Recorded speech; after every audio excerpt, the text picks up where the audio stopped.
Assalamualaikum warahmatullahi wabarakatuh.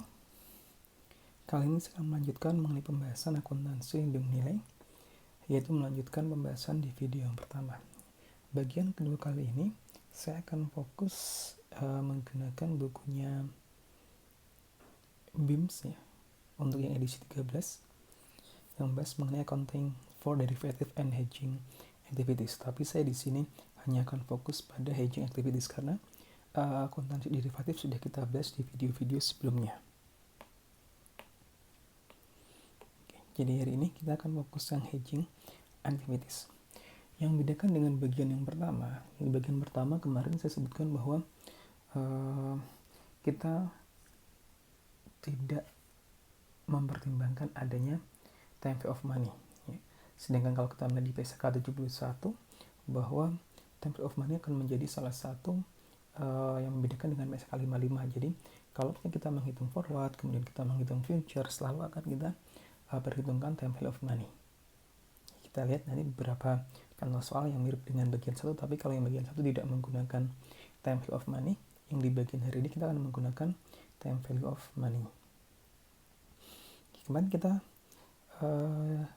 sudah membahas ada 3 jenis hedging, ada cash flow hedge, ada fair value hedge, dan ada hedging for net investment. Ini contoh yang pertama adalah yang mengenai cash flow hedge ya. Ini ada cash flow hedge dan ada fair value hedge. Jadi yang kita bahas tetap hanya 2, itu cash flow hedge dan fair value hedge. Di cash flow hedge ya, seperti saya jelaskan kemarin bahwa dia hanya melindungi variabilitas cash flow masa depan. Jadi kalau misalnya sebuah perusahaan dia merasa bahwa nanti ada resiko naik turunnya atau variabilitas future cash flow-nya tidak bisa kita antisipasi, maka kita bisa menggunakan akuntansi lindung nilai untuk melindungi aliran cash masa depan tersebut. Ini kita sebut dengan cash flow hedge. Cash flow hedge itu akan dicatat pada cost, kemudian akan di-adjust pada fair value untuk setiap kita melaporkan perubahan fair value tersebut. Bisa bulanan, bisa 3 bulanan, atau bisa langsung di settlement-nya saja. Kemudian naik turunnya fair value tadi akan diakui di dalam atau comprehensive income.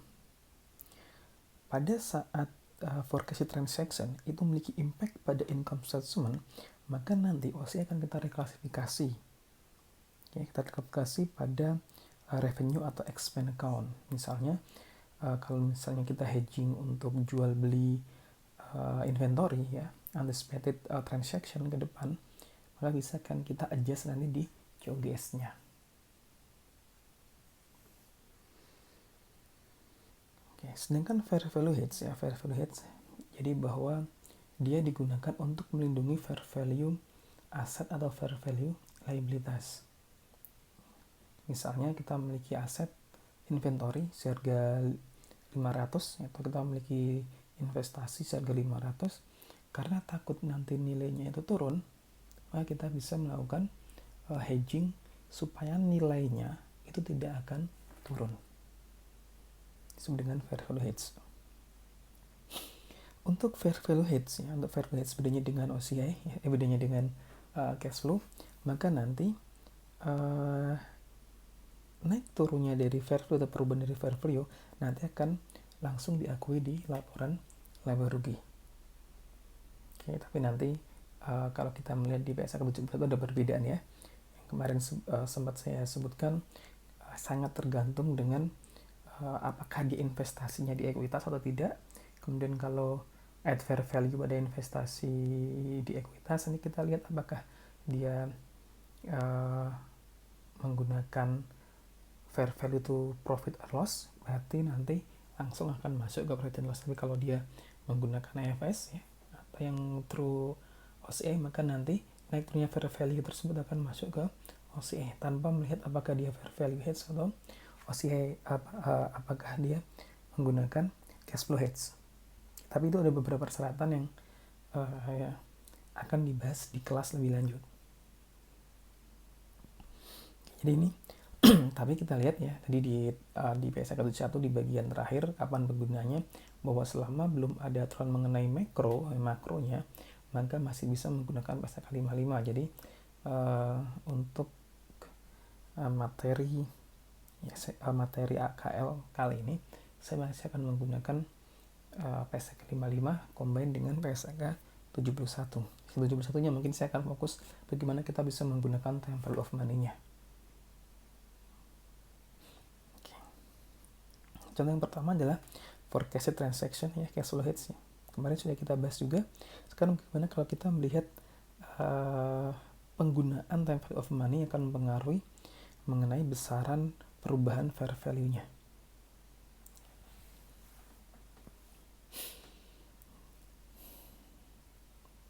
Di sini perusahaan GRI dia akan menghasilkan 2 juta pound dengan biaya 4 juta.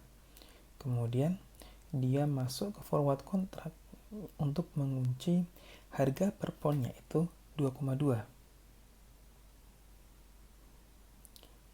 Kemudian GRI akan menjual copper pada open market ya.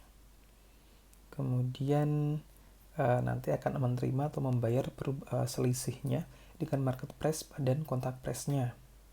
Jadi nanti nets yang akan diterima atau yang akan diterima oleh GRI itu adalah 2,2 per poundnya. Dia tanda tangan di 1 Oktober. Jadi dia tanda tangan 1 Oktober. Kemudian akan diselesaikan 1 tahun atau September 30, 2017. Kemudian interest rate-nya adalah 1% per month. Market value coppernya 2,3 1 Desember, kemudian 2,15, 2,10, 2,3. Dan dia dilaporkan setiap 3 bulan di sini atau pada setiap 31 Desember, 1 Maret, 30 Juni, dan 30 September. Bagaimana kita bikin jurnalnya? Ini sama dengan video bagian 1. Yang pertama, karena dia kontraknya adalah forward, maka tidak ada transaksi di awal tanda tangan kontrak, maka di sini no entry. Kemudian pada 31 Desember market value coppernya dari kontak price-nya adalah 2,2, kemudian menjadi market value-nya adalah 2,3. Berarti ada kenaikan sebesar 0,1. Dari sisi perusahaan, kenaikan ke market value dari copper di sini merupakan suatu kerugian karena dia sudah mengelok harganya, kontak price adalah 2,2, sehingga ada kerugian sebesar 2,3 dikurangi 2,2 dikalikan 2 juta. Inilah notationnya ya. Jumlah nosionalnya adalah 2 juta, kemudian dibagi dengan 1,01 dipangkat dengan 9, karena dari Desember sampai dengan September itu masih ada 9 bulan. Ketemunya adalah 1,82868. Perubahan tadi naik turunnya forward akan diakui sebagai OCI karena ini merupakan transaksi cash flow hedge. Ini asumsinya adalah efektif ya, ini efektif. Kemudian pada 31 Maret harganya turun menjadi 2,15. Jadi kontak price-nya adalah 2,2, kemudian turun menjadi 2,15 karena nilainya di bawah kontak price ya. Dari si perusahaan ada keuntungan. Dia di pasar jual 2,15 karena sudah ada kontak price 2,2, maka ada keuntungan sebesar di sini 2,2 dikurangi dengan 2,15 dikalikan dengan nosionalnya sebesar 2 juta dibagi dengan 1,01 dipangkat dengan 6 karena masih ada 6 bulan ya, dari Maret sampai dengan September. Ketemunya adalah 94,205. Karena nilainya adalah akumulasi, jadi nilai akhirnya 9,205, maka yang forward contract liability harus kita tutup. Ini kita pindahkan ke bagian debit di sini. Ini adalah liability, ini adalah aset.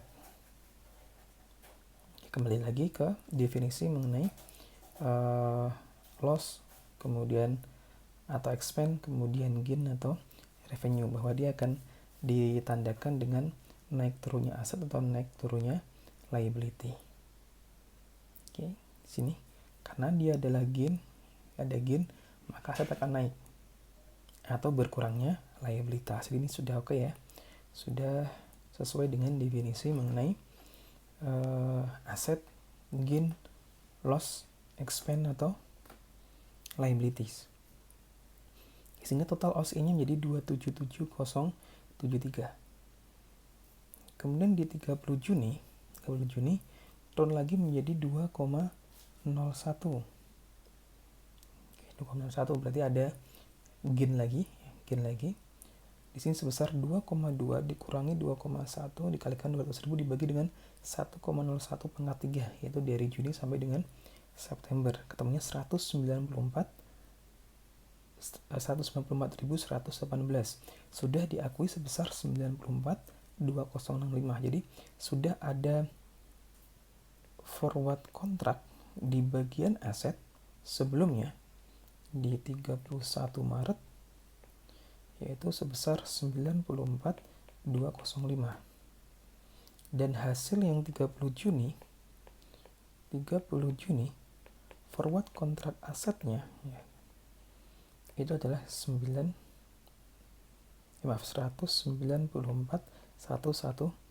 sehingga yang diakui adalah selisihnya saja, yaitu sebesar 99.99913. Dan bagaimana di September 30 itu pada saat settlement ya. Di 30 September kita lihat ada kenaikan lagi, harganya menjadi 2,3. Padahal kontrak price-nya adalah 2,2. Jadi di sini kan sebenarnya masih ada loss sebesar 2,3 dikurangi 2,2 dikalikan dengan 2 juta pounds ya, 2 juta pounds copper. Ya, tapi karena dia sudah di settlement, maka di 30 September kita akan menjual, dia kan perjanjiannya di sini akan menjual di market ya. Kemudian selisih lebih atau kurangnya nanti akan dibayar menggunakan cash. Maka di 30 September akan mencatat cash pada sel sebesar 4,6 juta, yaitu dari market atau spot price-nya dikalikan dengan 2 juta pound. Dan COGS inventory-nya itu seperti di forecast tadi menggunakan angka 4 juta di sini.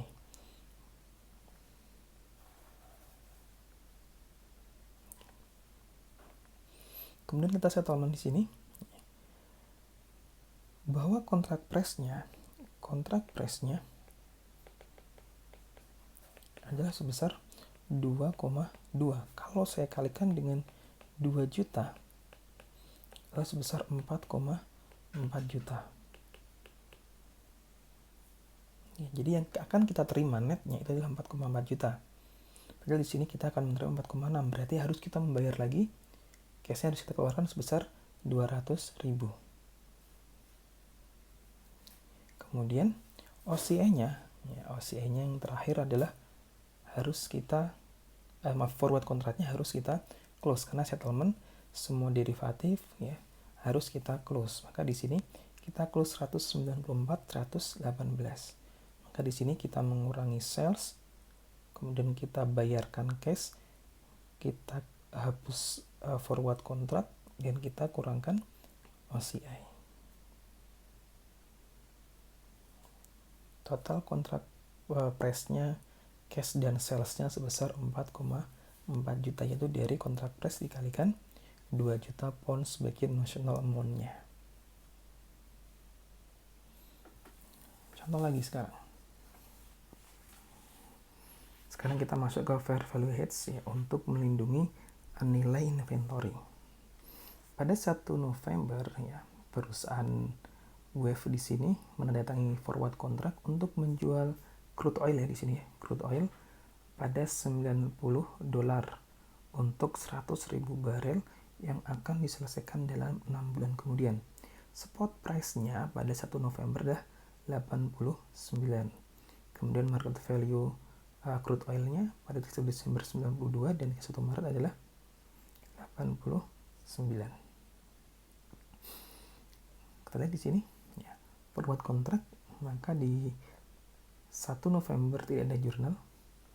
Kemudian pada 31 Desember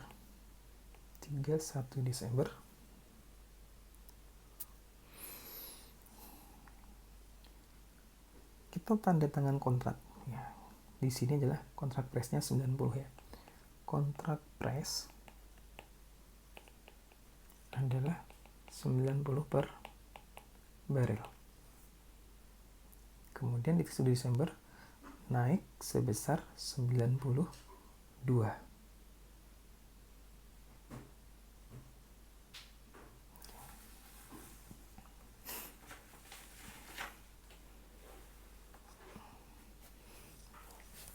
Oke, kita lihat yang pertama adalah dari sisi derivatifnya.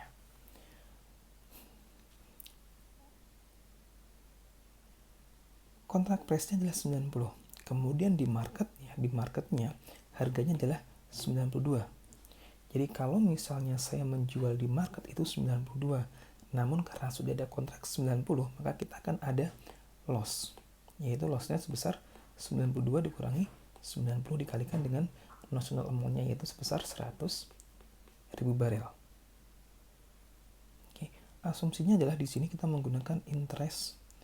Ya, interest rate-nya adalah 1% per bulan. Maka di sini kita hitung 92 kurangi 90 dengan 100.000, 200.000 dibagi dengan 1,01 dipangkat dengan 4. Karena dari 31 Desember sampai Maret berarti Januari, Februari, Maret 6 bulan ya. Maaf di sini 6 bulan ya, 6 bulan 1 November, sekarang kita di Desember ya. Berarti masih 4 bulan ya. Berarti kita nanti settlement-nya ada di bulan April. Maksudnya ada di bulan April. Oke. Maka di sini kita pangkat 4 ya. Desember, Januari, Februari, Maret, April sampai April. Maka di sini akan ketemu 192, 196. Loss on forward contract pada forward contract liability. Oke. Kemudian untuk inventorinya dia ada gain. Kenapa? Karena di 1 November nilai inventorinya adalah 90, sedangkan di 31 Desember nilai inventorinya menjadi 92, sehingga ada kenaikan nilai inventory itu sebesar 2 dikalikan dengan 100.000 ya, 200.000. Oke, untuk nilai inventorinya tidak kita kenakan, time value of money yang kita kenakan adalah yang derivatifnya saja. Di 31 Maret di sini,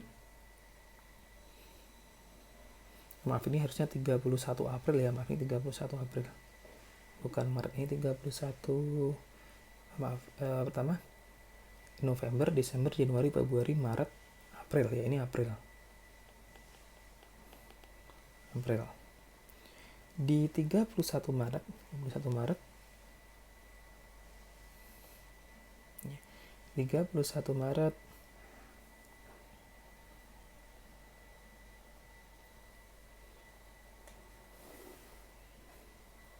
nilainya menjadi 89. Oke. Nilainya menjadi 89.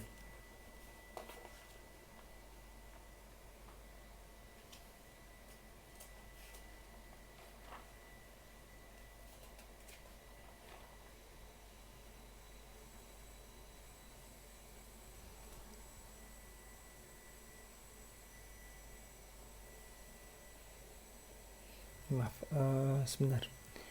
Oke. Ya, ini benar ya, ini benar. Ini 31 Maret ini. 31 Maretnya 89 dan 31 Aprilnya adalah 87,5. Oke, maaf ya. Saya ingatkan lagi. di 31 Maret jadi sama dengan 31 Desember, kita lihat ada penurunan dari 92 menjadi 89. Maka di sini kita akan menghitung kontrak price-nya 90 kemudian menjadi 89. Karena harga di pasar 89 dan kita sudah ada kontrak price 90, maka kita memiliki gain Maka di sini ada gain on forward contract sebesar 291,206. Dari mana di sini? Yaitu kita melihat ya di sini 90 kurangi 89 dikalikan 100.000 ya, 100.000 dibagi dengan 1,01 pangkat 1 dari Maret ke April. Ketemunya adalah 99,010.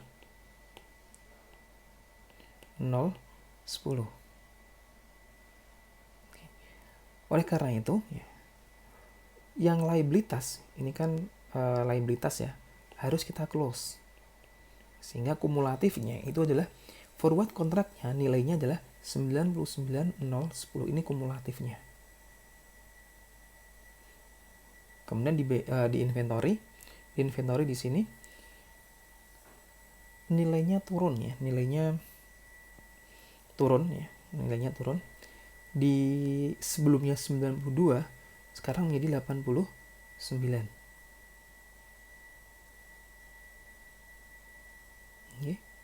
Dikalikan 100.000 ketemunya 300.000.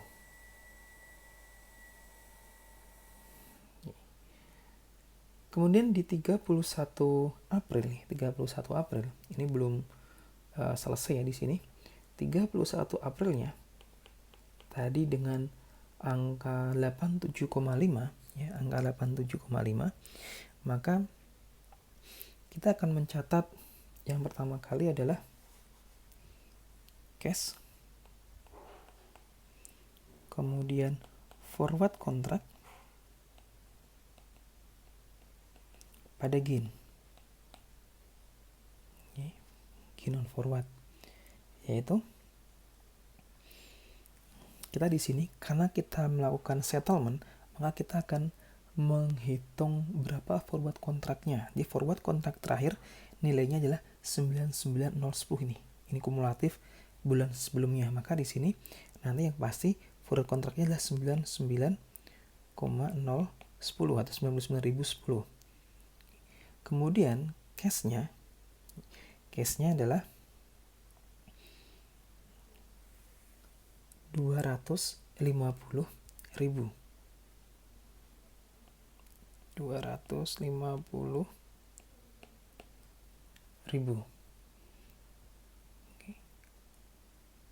Sehingga gainnya selisihnya adalah 150.000.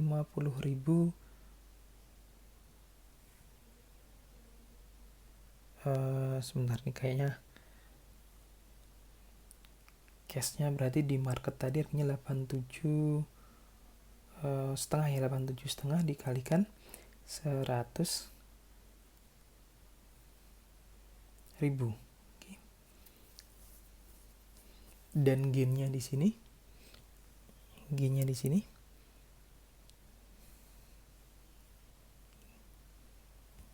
kita lihat ya, cashnya di sini kan kita menggunakan net settlement, berarti di sini nilai dari cashnya itu sebesar 87.90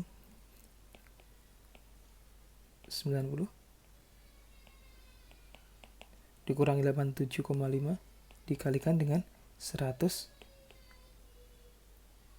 2,5 dikalikan 100.000 itu 250.000. Ini.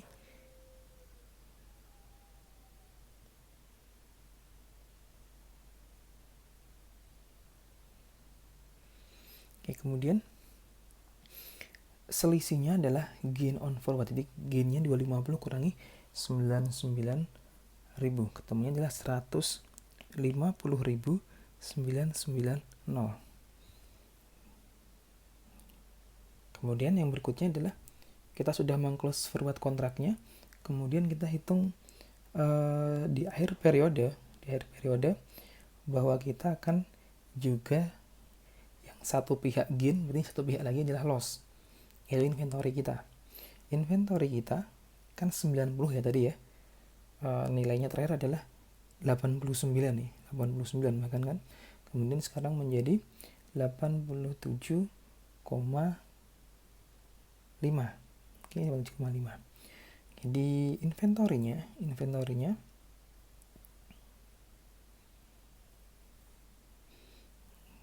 ada loss pada inventory.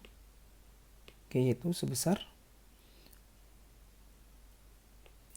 89 dikurangi dengan 87,5 dikalikan dengan 100.000. Berarti berapa di sini? 1,5 kalikan 100 itu 150.000. Oke, ini di 31 April settlementnya adalah cash forward contract pada GIN, kemudian untuk inventorinya loss pada inventory sebesar 150.000.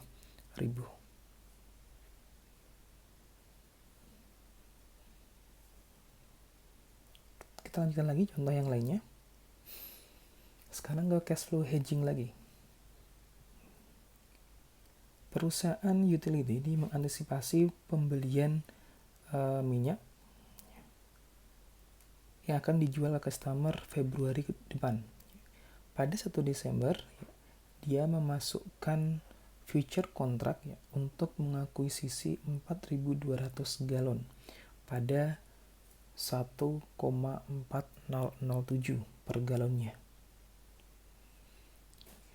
untuk dikirimkan pada Januari 31 atau 31 Januari. Marginnya adalah 10 yang dibayar di depan. Pada 1 Desember harga untuk delivery dari minyak 31 Januari adalah sebesar 14050. Jadi naik dari 14007 naik menjadi 1,4050. Di 31 Januari spot rate-nya adalah sebesar 1,3995. Spot rate-nya. Kemudian settlement-nya akan menerima pengiriman 4.200 galon dari minyak. Kita lihat di sini. Di 1 Desember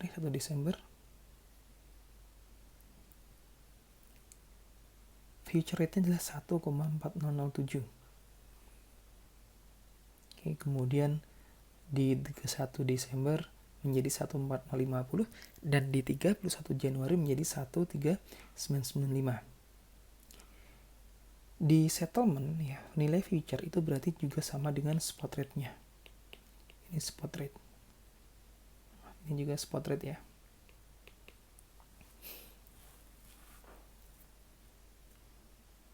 Kemudian belinya 4.200 barel, berarti di 12 Januari akan bayar 588.2,94, kemudian 5901 dan 5877,9. Ada perubahan dari future contract 18,6 ya, di sini ya. Ini 18,6. Kemudian dia turun sebesar 23,1. Di sini ada 18,6. Di sini ada 23,1. Sehingga totalnya the loss of the contract yaitu sebesar 5,04. Ya, ini. Kemudian dia akan reklasifikasi pada cost of sales karena dia mempengaruhi atau memberikan impact pada laporan laba rugi. Bagaimana kita menjurnal sekarang, kita lihat. 12 Januari bayar margin ya. Jadi di sini kita menggunakan future contract ya. Oke, bukan pakai margin deposit pada cash, nggak ada masalah. Karena sama saja sebenarnya. Oke, kemudian 31 Desember future contract pada OCI, kita lihat di sini. Oke. ada keuntungan bagi kita karena kita sudah kontrak price-nya 14,07, kemudian harganya naik, maka kita memiliki keuntungan sebesar 18,06. Kemudian di 31 Januari harganya turun menjadi 13995. Kita ada loss karena di sini adalah cash flow hedge ya, kita alokasikan ke OCI. Kemudian kita close future kontraknya. Kita menggunakan net settlement dulu di sini yang 31, kemudian baru kita menyelesaikan pembelian inventory-nya. Kita lihat di sini cash pada future kontrak 4,96, kemudian inventory pada cash 5,87790. Kemudian pada saat kita menjual ke customer, cash pada sale 8.400, kemudian cost of sales-nya adalah 8577 di sini, dan ada tambahan cost of sales yaitu sebesar 5,04 tadi ya. Kerugian bersihnya net loss-nya itu 5,04. Kita masukkan di cost of sales. Sehingga dampaknya pada cost of sales dia akan menjadi 5882,94, itu 5877,9 ditambah dengan 5,04.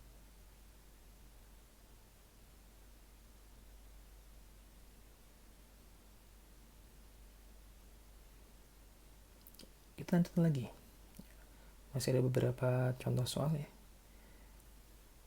Sekarang cash flow hedge contoh yang kedua lagi, yaitu antisipasi pembelian equipment dengan harga 500.000. Pada 12 Februari kemudian Santana mendatangani forward kontrak 90 hari untuk membeli 500.000 pound sterling seharga 1,68, spot rate-nya 1,7. Jadi kalau kemudian kalau kita hitung berapa persen value-nya, 1,7 dikali 500, future value-nya nanti sebesar 1,68. Kenapa?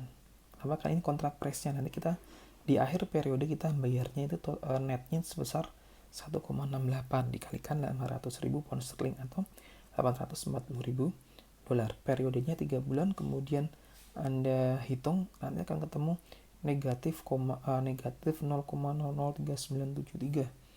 Tapi di sini dipositifkan ya, dipositifkan menjadi 3%, 0,3973%. Kita lihat di tabelnya. Notional amount-nya adalah 500.000. Kemudian forward rate-nya adalah 1,68. Interest rate-nya di sini adalah 1% per bulan. Nah, di sini 1,68 dikalikan 840.000 dibagi dengan 1,01 dipangkat dengan 2. Ketemunya adalah 5.000 dibagi dengan 1,01 pangkat 2, ketemunya 4.901. Kemudian di 1 Maretnya 1,72 dikalikan 500.000 ketemu 860.000. Kemudian dihitung lagi ya. 1,7 kalikan 1,72 dikurangi kontrak price-nya tadi berapa ya? Kontrak price-nya adalah 1,68 ya, 1,68. Kemudian dikalikan dengan nosionalnya 500.000, ketemunya 500.000. Kemudian dibagi dengan 1,01 pangkat 1. Ketemunya adalah 15.099 atau kita lihat di sini. Ini ada perubahan 5.000. Kemudian di sini ada perubahan sebesar 15.000. Kemudian kita dari 840 ke 860 di sini ada perubahan sebesar 20.000. Kemudian kita hitung berapa discounted fair value-nya. Di 12 Februari, di 2 Desember tidak ada jurnal. 31 Desember ada forward kontrak pada OCI yaitu sebesar 4901. Oke. Ada keuntungan yang akan diakui di OCI sebesar 4.901. Kita lihat posisinya di sini adalah dia ingin membeli pound sterling pada harga 1,68, sehingga pada saat harganya dia naik maka perusahaan ada keuntungan, yaitu 1,69 dikurangi 1,68 dikalikan 500.000 dibagi dengan 1,01 dipangkat dengan 2, ketemu adalah 4901. Maka di sini kita jurnal forward kontrak pada OCI. Ini tadi berasal angkanya ya dari 1,69 dikurangi 1,68 dikalikan dengan 500.000 pound sterling, dibagi dengan 1,01 dipangkat dengan 2, akan ketemu 4901. Kemudian pada 31 Desember juga, jadi selain karena kenaikan dari harga forward, juga kita akan menghitung dari amortisasi efektif interest-nya. Ini kita lihat di sini.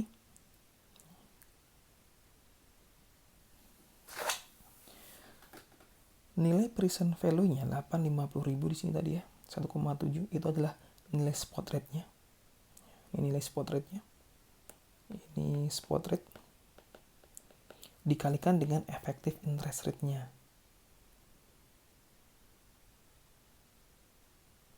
Oke. Yaitu diskonnya adalah 10.000. 10.000 dari mana? Tadi bahwa kita kontraknya adalah 850.000, kemudian notional amount-nya yaitu menggunakan kontrak presnya adalah 840.000. Berarti ada 10.000 diskon. Ini yang akan kita amortisasi. Nah, di sini akan diamortisasi OCI pada exchange gain sebesar 3,346.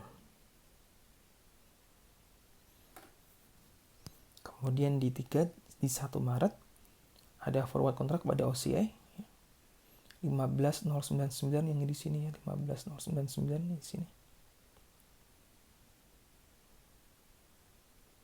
Oke.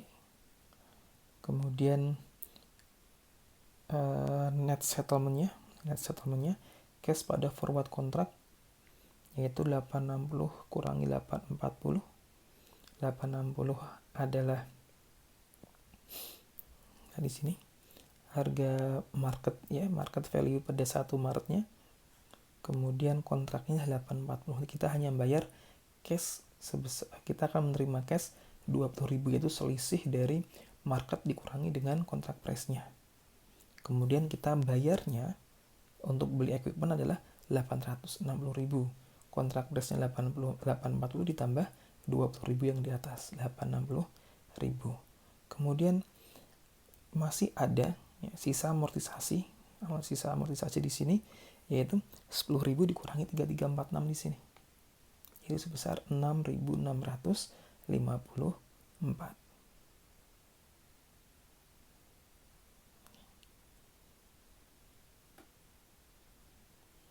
Di sini cash flow hedge-nya yang pertama fokus pada fair value dari forward-nya, kemudian juga kita melihat dari loan tadi, kan kita pinjam yang utang kan, kita utang, kemudian kita dapat diskon sebesar 20.000, itu yang akan kita amortisasi.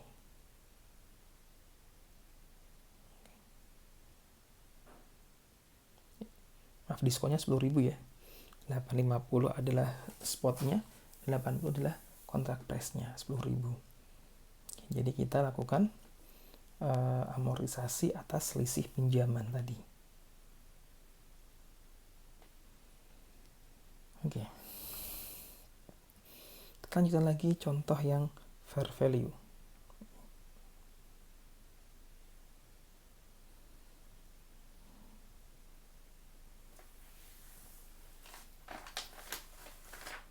Utility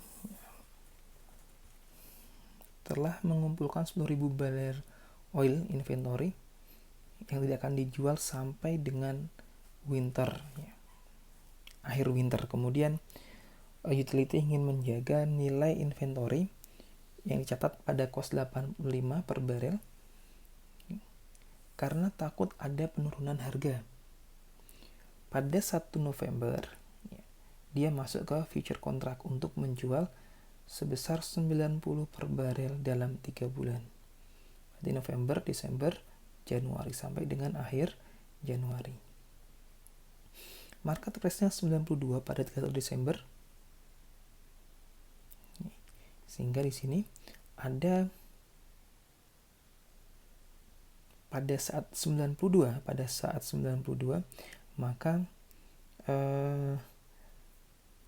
ada kerugian karena dia harus menjual 90 padahal di pasar harganya 92, maka akan ada loss pada futures. Namun inventorinya dia akan sebenarnya naik, ya, dari 90 ke 92. Kemudian jangan lupa adalah menggunakan interest rate-nya. Jadi di sini di 31 Desember kita akan menghitungnya adalah 92 dikurangi 90 dikalikan dengan berapa tadi? 10.000 barel. Ya, 10.000 barel ketemunya 20.000 dibagi dengan 1,01 masih 1 bulan. Ketemunya 19.802. Asumsinya 1% per bulan. Pada 31 Januari spot price-nya 89. Ya. Kemudian karena dia harganya 89, maka sini kan ada keuntungan. Karena dia sudah melakukan kontrak 90. Kalau dijual di pasar 89, kalau menggunakan kontrak future dia akan mendapatkan 90. Maka di sini ada 90 dikurangi 89 dikalikan 10.000. 10.000 dibagi dengan 1,01 pangkat 0 kan, ketemunya 1 kan. Jadi totalnya adalah 10.000. Sekarang kita akan bikin jurnal. Yang tadi loss pada forward kontrak, kemudian inventory pada gain, kemudian ada keuntungan tadi 10.000, kemudian forward kontrak di sini kan liability di sini. Ini adalah aset, di sini adalah liability. Kemudian ada loss inventory pada inventory. Ya. 89 dikurangi dengan 92 kalikan 10.000 kan. Di sini dari 92 kurangi 89 dikalikan dengan 10.000. Kemudian cash dan forward kontraknya untuk settlement di sini. Kita close forward kontraknya. Ini tadi sudah dibahas beberapa kali. Di video bagian pertama juga sudah kita bahas. Cuma bedanya kalau bagian pertama belum ada time value of money-nya. Kemudian contoh yang berikutnya, fair value yang keempat. Pada 1 Januari 2016 ya, sebuah perusahaan setuju untuk mengirimkan 100.000 liter whisky dari sebuah perusahaan dalam 6 bulan ya. Pada 30 Juni 2016 pada harga 15 per liter. Sama dengan spot price-nya. Kemudian untuk in order to take advantage of perubahan market price, kemudian perusahaan masuk ke forward contract dengan fixed price-nya adalah 15 per liter. Jadi dia ingin menjaga supaya nilai jual dari inventorinya adalah 15 per liter. Di 1 Januari pada saat dia masuk kontrak tidak ada jurnal sama sekali. Kemudian 30 Juni market price-nya 14,3. 31 Maret 13. Interest rate-nya setengah per month. Sehingga sama seperti tadi, pada saat harganya dia, kita lihat di sini 31 Maret harganya dia turun dari 15 ke 13, maka kita dapat keuntungan karena kita bisa menjual di harga 15. Maka di sini 15 kurangi 13 dikalikan di 100.000 dibagi dengan 1 plus 5% dipangkat dengan 3. 1 Maret ya. Maret, April, Mei, Juni ya, 3 bulan. Kemudian di 30 Juni okay, harganya menjadi 14,5. Masih ada keuntungan ya, sebenarnya kan. Kita lihat 15 kurangi 14,5 ketemunya adalah 50.000. Maka kita hitung di sini di settlementnya 50.000. Kemudian forward kontrak terakhir di sini 197 kita close karena settlement. Selisihnya adalah loss 147.030. Kemudian ada yang 31 Maret selain kita mencatat gain pada forward, di lain pihak karena ada komitmen kita untuk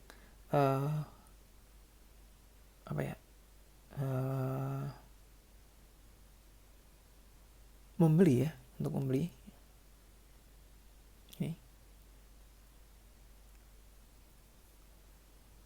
membeli 100.000 whisky di sini ya. Maka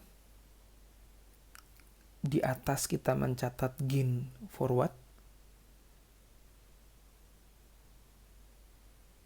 di satu sisi kita akan mencatat kerugian dari komitmen ya.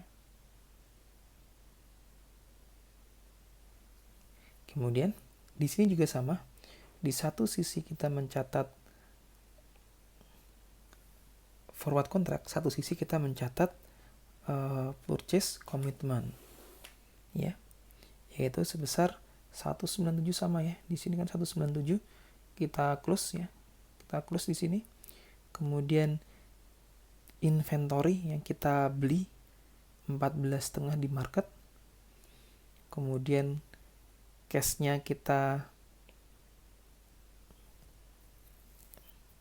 bayarkan ya.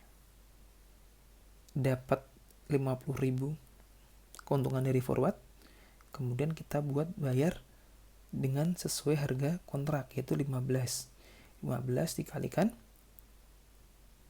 100.000 ya, 1,5 ya di sini ya. Cashnya tadi 15 dikalikan 100.000, 1,5 juta. Kemudian ada gain on firm purchase commitment-nya sebesar 147.030.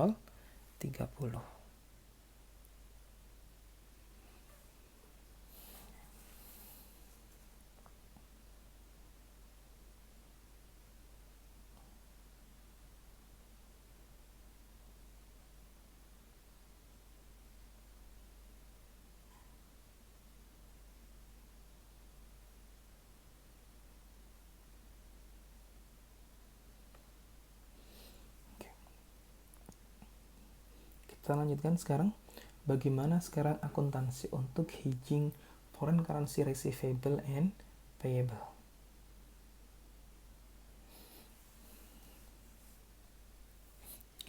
Ruby membeli equipment dengan harga 200.000 yen. Oke, kemudian jatuh temponya di 30 Januari 2017. Pada 2 Desember masuk ke forward contract untuk membeli 200.000 yen pada 30 Januari. Kemudian nanti setelah dapat izin, kemudian kita bayarkan. Kontrak rate-nya 0,095. Ini ada spot rate-nya, ini ada forward rate-nya. Pada 2 Desember 0,0094 sehingga account payable-nya adalah 200.000 dikalikan 0,0094 ketemu nih. Oke, kemudian forward kontraknya kita kalikan dengan 200.000 yen ketemunya sebelah sini. Sehingga di sini di bulan 31 Desember akan ada Kita lihat di sini. Dari kontrak receivable-nya ada loss 40, kemudian ada gain 100. Kalau di sebelah sini account payable-nya ada gain 40, kemudian ada loss 120 untuk bulan Januari. Ya, paham ya? 1860 menjadi 1840 account payable kan, karena turun dia akan gain. Kemudian dari 1840 menjadi 196, karena account payable utang dia naik, maka akan loss. Dan sebaliknya di receivable-nya.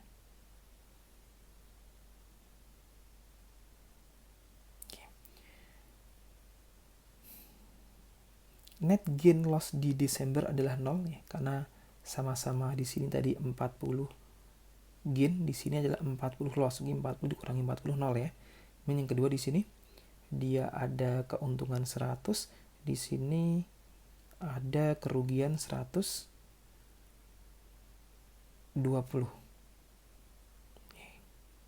Di Januari ada net loss sebesar 20. Di sini lossnya 120, di sini gainnya 100, berarti ada net lossnya adalah 20, sehingga total lossnya adalah sebesar 20. Kemudian bagaimana kalau kita membuat jurnal? Di 12 Februari 2 Desember, maaf di sini 2 Desember ya, kita akan nyatat equipment pada account payable karena kita sudah ada pembelian ya, menggunakan Zen kan, kita beli menggunakan Zen. Tapi karena nanti di settlement kita harus bayar yen, karena takut untuk harga zennya naik turun, maka kita melakukan kontrak ya, untuk membeli zen, dan kita akan menyerahkan dolar. Kita janjian untuk dapat zen dan kita akan menukarkan dengan dolar. Maka di sini ada kontrak receivable-nya 1.900 dan kontrak payable sebesar 1.900, itu yang di sini ya. Yang di sini 1.900 ini. Jadi kita sudah ada kontrak, pada saat settlement kita akan menerima zen itu sebesar 1.900 dan membayar dolarnya juga 1.900. Itu adalah janjinya, nanti total netnya itu harus seperti ini. Kemudian di 31 Desember tadi ada exchange gain karena ada penurunan nilai utang dan ada penurunan kontrak receivable sehingga ada exchange loss. Kemudian di 30 Januari pada saat settlement di sini ya, kontrak payable kita harus bayar. Kontrak payable pada cash sebesar 1.900. Oke, kemudian kontrak receivable-nya adalah 1.860. Kita lihat dari mana? 1.900 dikurangi dengan 40, 1.860. Oke. Cash yang diterima adalah sebesar 1.960, yaitu di kontrak price di sini. Ini kan spot price-nya sama nih. Jadi kita akan menerima itu sebesar 1.900. Maaf di sini 1.960. Sehingga ada exchange gain sebesar 100. Padahal kita kontrak receivable-nya hanya 1.860 tapi kita dapat cash-nya 1.960, berarti ada exchange gain sebesar 100. Ya iya tadi ya gain-nya di sini ya. Ini gain-nya 100. Kemudian di satu sisi ini sekarang kita jurnal yang di sini ada loss 120. Jurnal di sini account payable exchange loss pada cash 1960. Kita menerima yen 1960 dan kita bayar utang sebesar 1.960 dan kita mendapatkan exchange loss 120.000. Totalnya jadi ada net loss sebesar 20.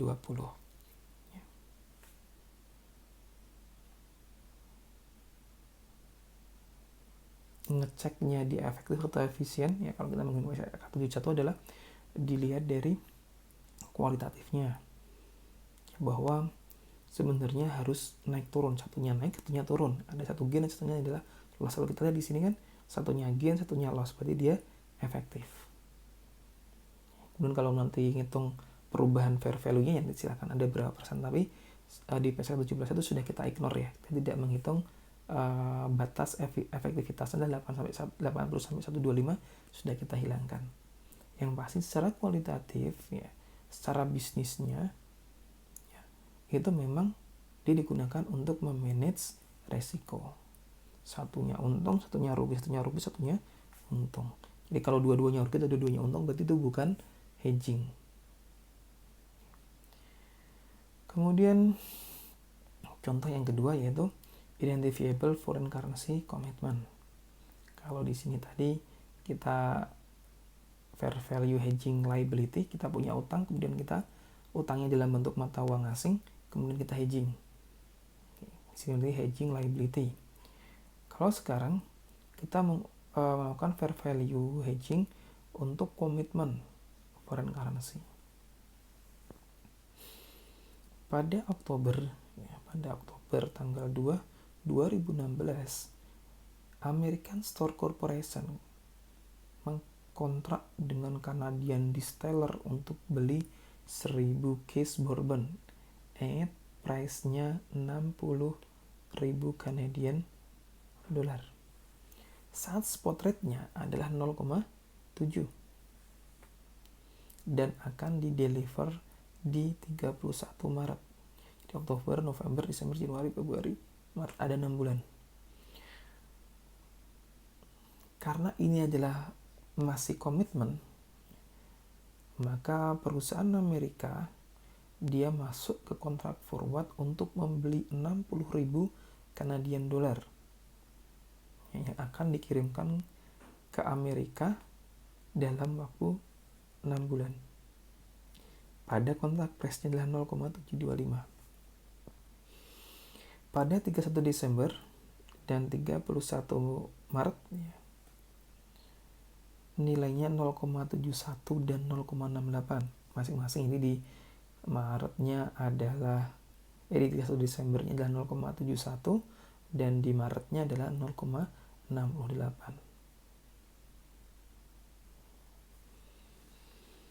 Ini forward kontrak ya, forward kontrak di Oktober tanggal 2. Jurnal forwardnya nggak kita catat, yang kita catat adalah komitmennya tadi.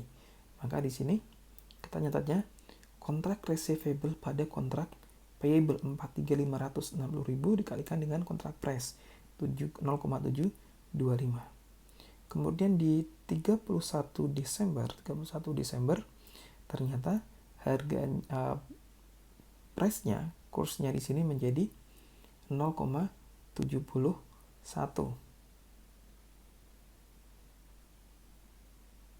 Turun ya. Di sini turun. Kenapa? Karena kontrak receivable-nya kan dia turun. Karena kontrak receivable-nya dia turun, maka akan muncul exchange loss.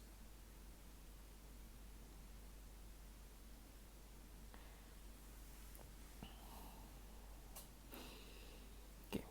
Kontrak receivable kita adalah dari sini kita nih. Dia beli Canadian dollar. Kemudian untuk untuk digunakan untuk membayar, dan dia ada kewajiban untuk membayar kontrak payable-nya di sini dalam US, kalau di sini dalam bentuk Kanadian. Kontrak receivable-nya karena dia receivable ya, sehingga kalau kursnya dia turun di sini, maka kan asetnya dia turun. Maka di sini exchange loss pada kontrak receivable sebesar 900. Jadi 0,725 dikurangi 0,7 dikalikan 60.000. Di satu sisi pihak kita akan menaikkan perubahan dalam komitmen kita.